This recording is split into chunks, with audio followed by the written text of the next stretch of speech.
পুরো প্রেগন্যান্সি জুড়ে একজন মাকে অনেকবারই ডক্টরের পরামর্শ নিতে হয়। তবে অনেকেই আছেন যারা বারবার ডক্টরের কাছে যেতে পছন্দ করেন না। তাদের জন্য ওয়ার্ল্ড হেলথ অর্গানাইজেশন খুঁজে খুঁজে বের করেছে যে ন্যূনতম কতবার ডক্টরের সাথে ভিজিট না করলেই নয়। WHO মোট 4টি ভিজিটের একটি ন্যূনতম সংখ্যা বের করে দিয়েছে।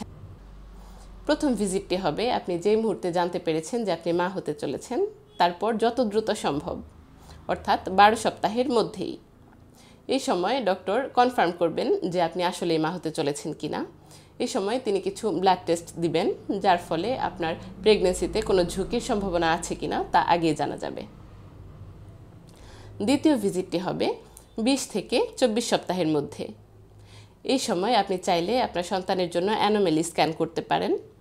আপনার শিশুর গ্রোথ সঠিকভাবে হচ্ছে কিনা সেটি এই সময় আইডেন্টিফাইড হবে। তৃতীয় ভিজিটটি হবে 28 থেকে 32 সপ্তাহের মধ্যে।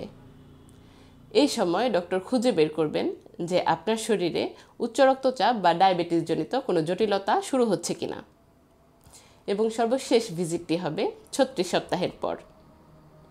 এই সময় ডক্টর আপনার বাচ্চার পজিশন দেখবেন এবং আপনি বাচ্চাটিকে কিভাবে ডেলিভারি করাতে চান এ ব্যাপারে ডক্টরের সাথে খোলামেলা আলোচনা করতে পারবেন। ধন্যবাদ।